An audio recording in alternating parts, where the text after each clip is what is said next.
ಹೀಗೆ ಬದುಕನ್ನ ಬಾಳಬೇಕಲ್ಲ. ಬಡತನ ಇರ್ತದೆ, ಬಡತನದೊಂದಿಗೆ ಒಂದಿಷ್ಟು ಸಿರಿವಂತಿಕೆ ಇರ್ತದೆ, ಅದರ ಕೂಡ ಒಂದಿಷ್ಟು ನಲಿವ.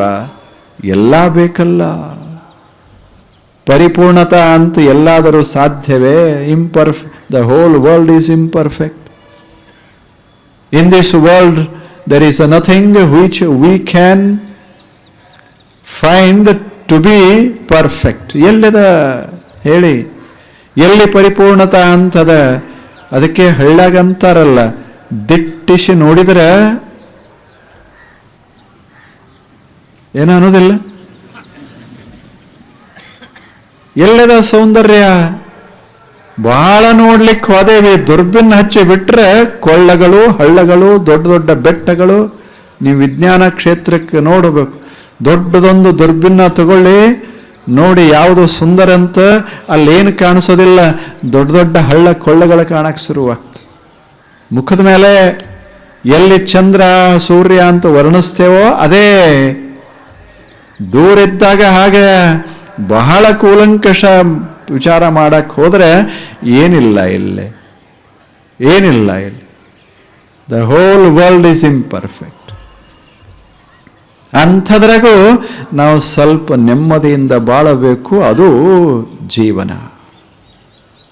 ತಲೆ ಯಾಕೆ ಕೆಡಿಸಿಕೊಳ್ಳೋದು? ಬಹಳ ಹೇಳಿ, ಯಾಕೆ ಕೆಡಿಸಿಕೊಳ್ಳೋದು?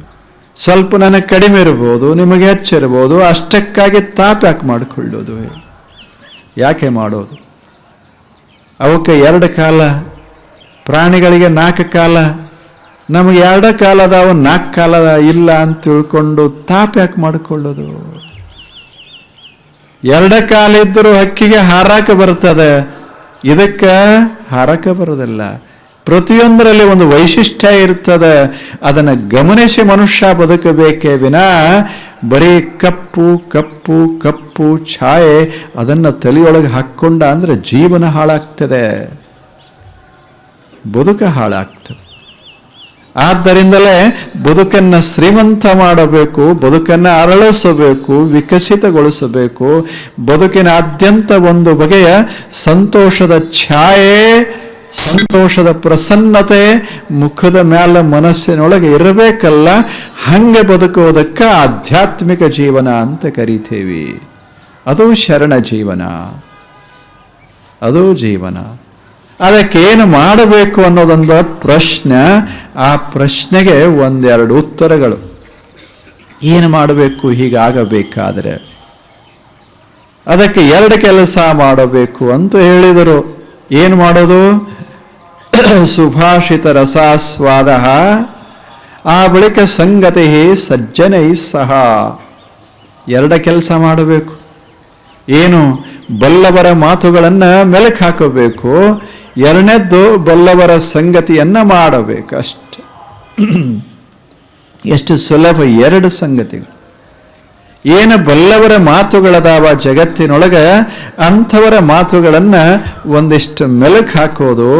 2ನೇದ್ದು ಬಲ್ಲವರ ಸಾಮೀಪ್ಯವನ್ನು ಅನುಭವಿಸೋದು. ಅದಕ್ಕೆ ಸತ್ಸಂಗ ಅಂತ ಕರೆದರು, ವಚನ ಅಂತ ಕರೆದರು. ಅವು 2 ಬೇಕಾಗ್ತದೆ ಮನುಷ್ಯಾಗ. ಇಲ್ಲ, ಚನ್ನಬಸವಣ್ಣನವರು ಬಹಳ ದೊಡ್ಡ ಜ್ಞಾನಿಗಳು, ನಿಮಗೆಲ್ಲ ಗೊತ್ತದೆ. ಸಣ್ಣವರು, ಆದರೆ ಎಂಥ ಅಪ್ರತಿಮ ಜ್ಞಾನ, ಎಂಥ ಜ್ಞಾನ ಬೇಕು. ಮನುಷ್ಯ ವಯಸ್ಸು ಮಹತ್ವದ್ದಲ್ಲ, ಆ ಜ್ಞಾನದ ಸೌರಭ ಹೇಗಿರಬೇಕು.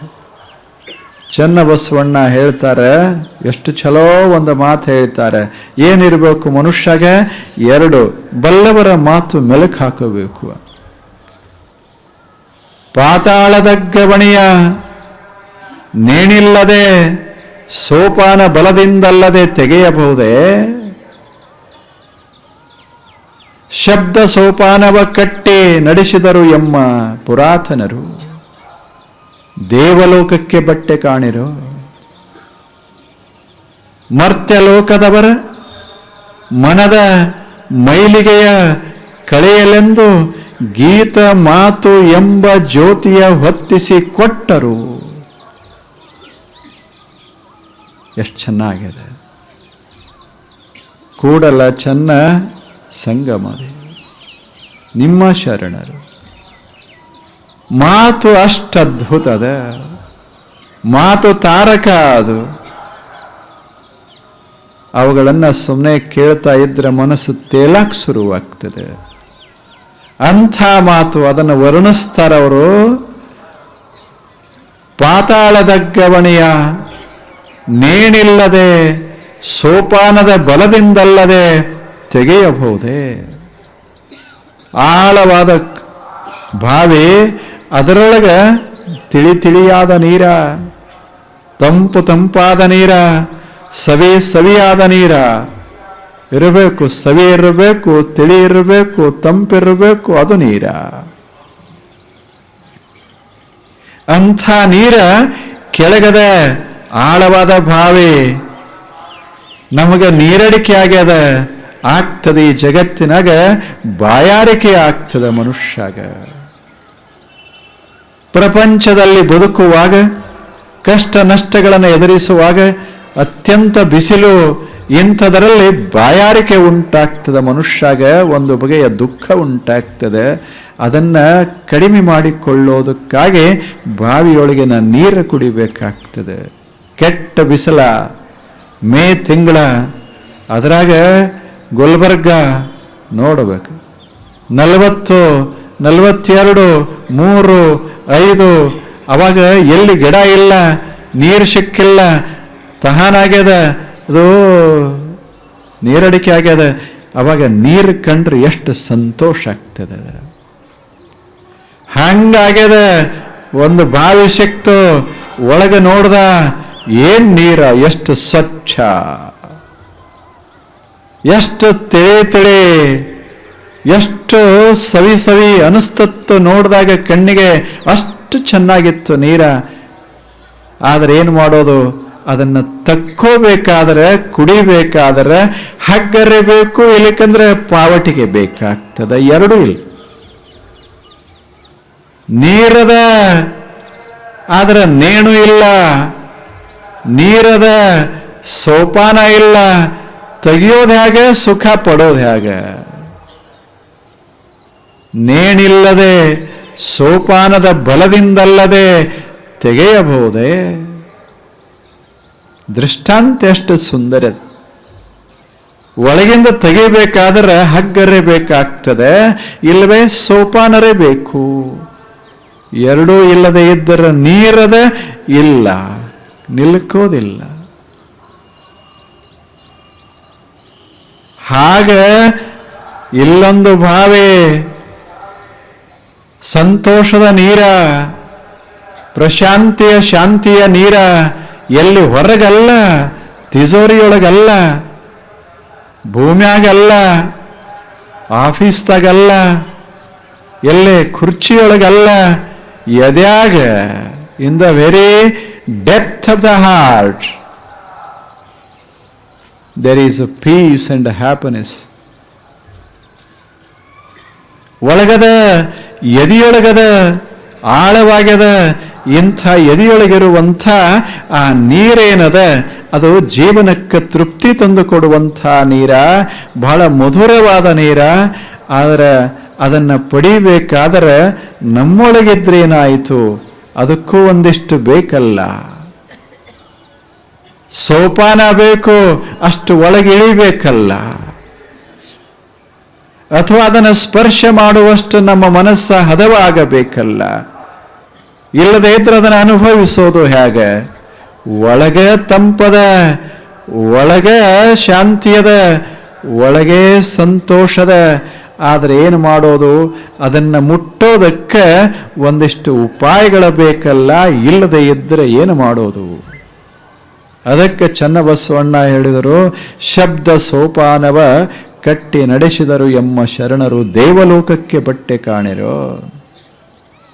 ಇಲ್ಲಿ ಶಬ್ದ ಸೋಪಾನ ಯಾವುದು? ಸೋಪಾನ ಇದು. ಒಳಗಿಳಿದು ಶಾಂತಿಯನ್ನ ಪಡೆಯೋದಕ್ಕೆ ಸೋಪಾನ ಏನಾದರೂ ಇದ್ರೆ ಶಬ್ದಗಳೇ ಸೋಪಾನ. ಶಬ್ದಗಳೇ ಸೋಪಾನ.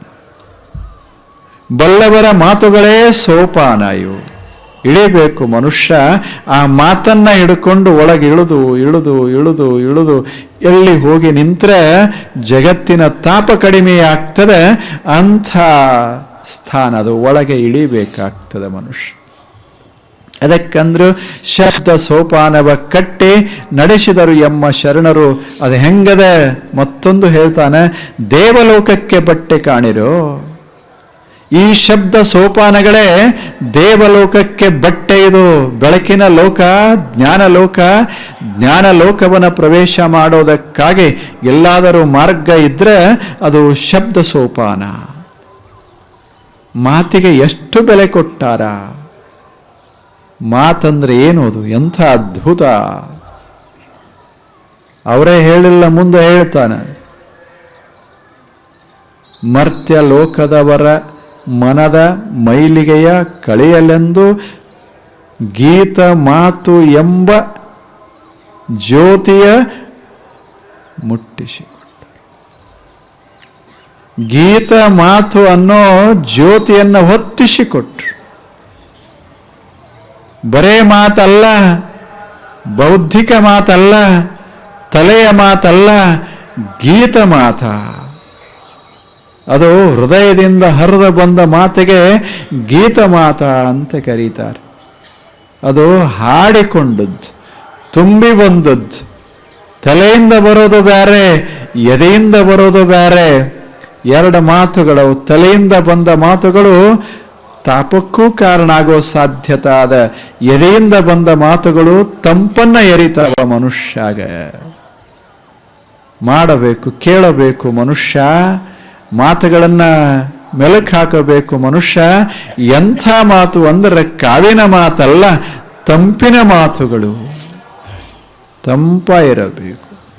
ಮಾತೇ ಕಾವಾದ ಬಳಿಕ ಮಾತನ್ನ ಬಳಸಿಕೊಂಡು ತಂಪ ಪಡೆಯೋದು ಹೇಗೆ ಸಾಧ್ಯ?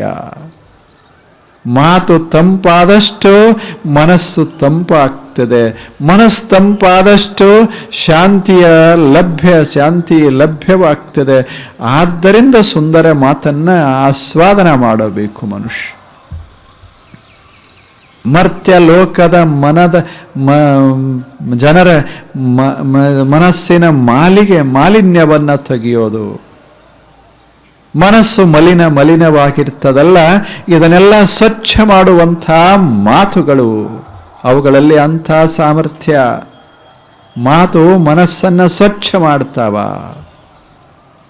ಅಂಥ ಸುಂದರ ಮಾತುಗಳನ್ನು ನಾವು ದೇಶದಲ್ಲಿ ಕಾಣ್ತೇವೆ. ಎಂಥ ಸುಂದರ ಮಾತುಗಳು. ಜಗತ್ತಿನ ವಾತಾವರಣದೊಳಗೆಲ್ಲ ಇಂಥ ಮಾತುಗಳನ್ನು ಲಕ್ಷ ಲಕ್ಷ ಕೋಟಿ ಕೋಟಿ ಮಾತುಗಳನ್ನು ಹೀಗೆ ಹರಿಸಿದರು ಜ್ಞಾನಿಗಳು.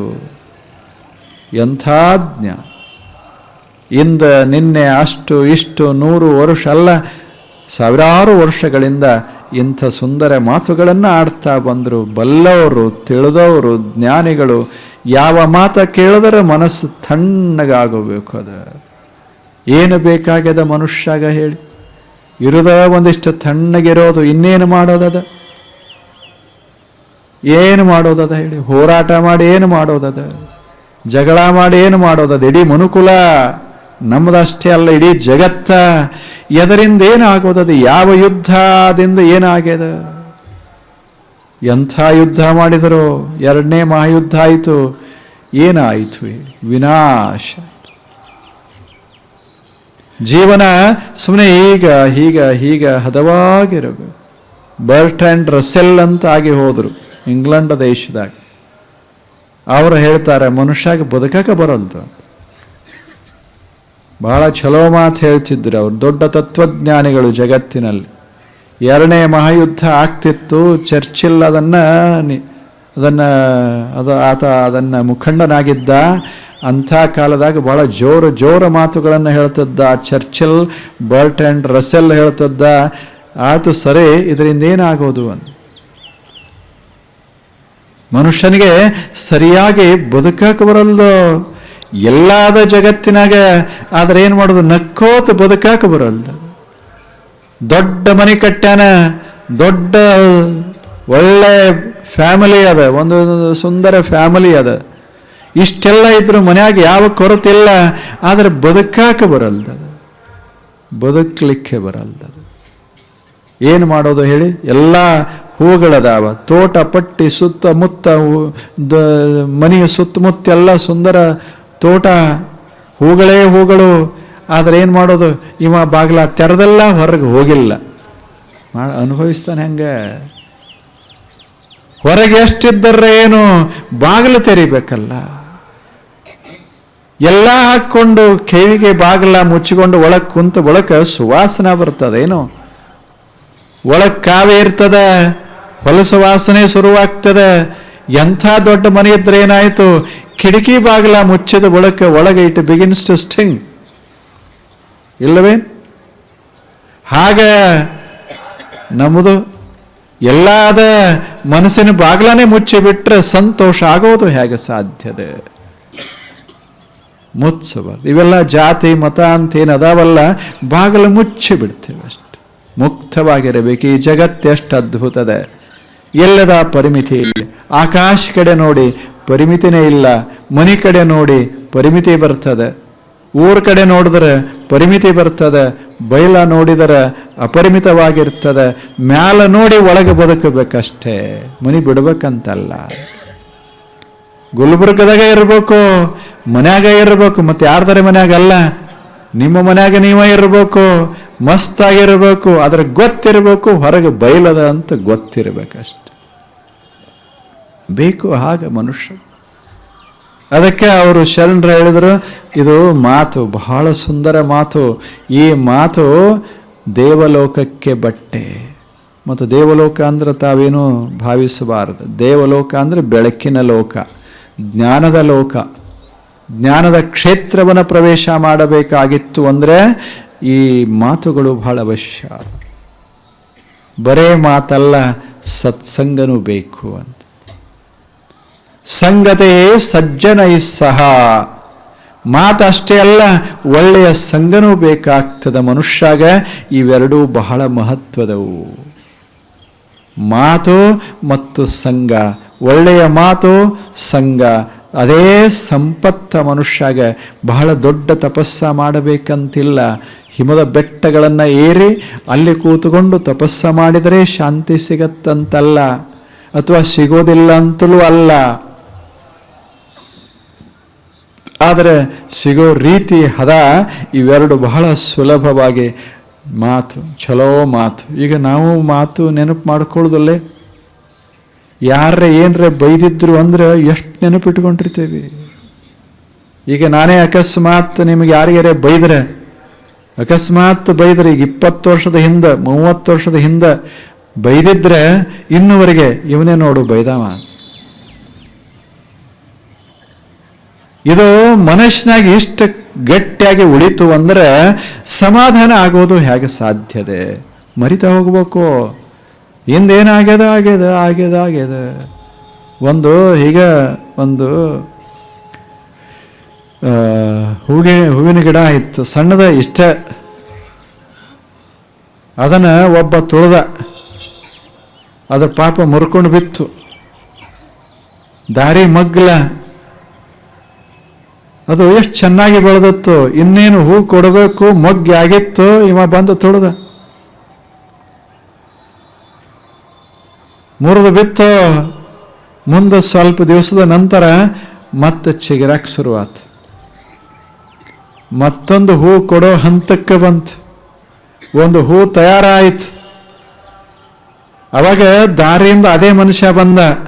ಯಾವ ಮೊದಲು ತುಳಿದದ್ದಲ್ಲ, ಅವನೇ ಬಂದ ಕೂಡಲೇ ಹೂವ ಗಂಟೆ ನಿತ್ತೋ ಹೇಳ್ತು, ತಗೋ ಇದೊಂದು ಹೂವ, ಚಲೋ ವಾಸನೆ ಅದ, ತಗೋ ಇದನ್ನ ಆನಂದ ಪಡು ಅಂತು.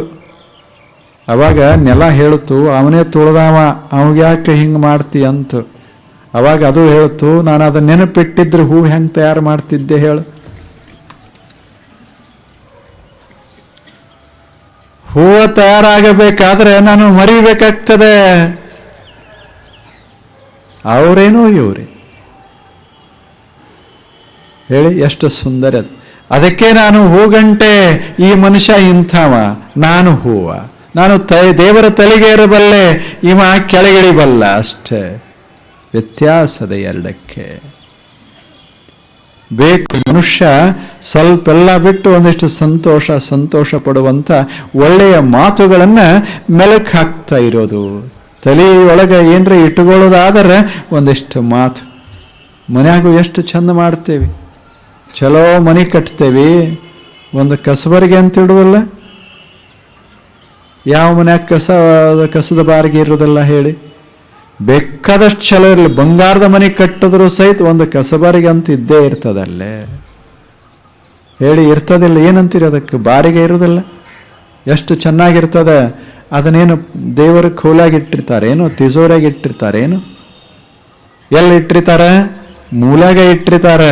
ಆದ್ರೆ ಅದನ್ನು ಬಿಟ್ಟರೆ ನಡೆಯಂಗೆ ಇಲ್ಲ. ಅದು ದಿವಸಕ್ಕೆ ಒಂದರೆ ಸಲ ಎಲ್ಲ ಕಡೆ ಹಿಂಗೆ ಓಡಾಡಿ ಮಾಡಿ ಎಲ್ಲ ಮುಟ್ಟಿ ಮಾಡಿ ಸ್ವಚ್ಛಗೂಡಿಸಿ ಆ ಬಳಿಕ ಹೊಲಸು ಕಾಣದಂಗೆ ಮಾಡಿ ಹೋಗಿ ಬಿಡ್ತದೆ. ಮತ್ತು ಮರುದಿವಸ ಬೆಳಿಗ್ಗೆನೆ ಬಂದಿರ್ತದೆ. ಅದರ ಕೆಲಸದ ಎಷ್ಟು ಒಳ್ಳೆ ಕೆಲಸ ಮಾಡ್ತದೆ. ಹಾಗೆ ನಮ್ಮ ಮನಸ್ಸನ್ನು ಕಸಗೂಡಿಸುವ ಕೆಲಸನೂ ಮಾಡಬೇಕು ಎದ್ದು ಕೂಡಲೇ ಒಂದಿಷ್ಟ. ಇದೇನದಲ್ಲ, ಈಗ ನಾವು ಕುಂತೇವಲ್ಲ, ಇದೇನು ಕೆಲಸ, ಇದೇನು ಅಲ್ಲ, ಹೇಳೋದಲ್ಲ ಕೇಳೋದಲ್ಲ, ನಮ್ಮ ಮನಸ್ಸು ಕಸ ಹೊಡೆಸ್ಕೊಳ್ಳೋದು ಅಷ್ಟೇ. ಇದ್ರಾಗ ಏನದ? ಏನಾರೇ ದಿವಸ ತುಂಬ ಬಿದ್ದಿರ್ತದೆ, ವರ್ಷದಾಗ ಒಮ್ಮೆ ಏನಾರ ಬಿದ್ದಿರ್ತದೆ, ಏನೋ ಬಿದ್ದಿರ್ತದೆ, ಬ್ಯಾಡಾಗಿದ್ದ ಬಿದ್ದಿರ್ತದೆ ಬಹಳ ಸಲ. ಯಾಕೆ ನಾವು ಅಂಥದ ಬೀಳಿಸ್ಕೊಂಡಿರ್ತೇವೆ. ಇಲ್ಲೇನು ಚಲೋ ಇಲ್ಲೇನು ಈ ಜಗತ್ತಿನಾಗ? ಹಂಗಾಗೋದಿಲ್ಲ.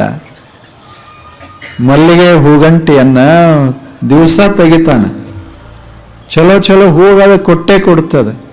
ಒಂದು ದಿವಸ ಅದು ಚುಚ್ಚದ, ಪ್ರತಿ ಸಲ ಹೋದಾಗ ಹೂ ತಗೋತಾನೆ, ಮನೆ ಚುಚ್ಚಿತ್ತು ಅಂತಾನೆ.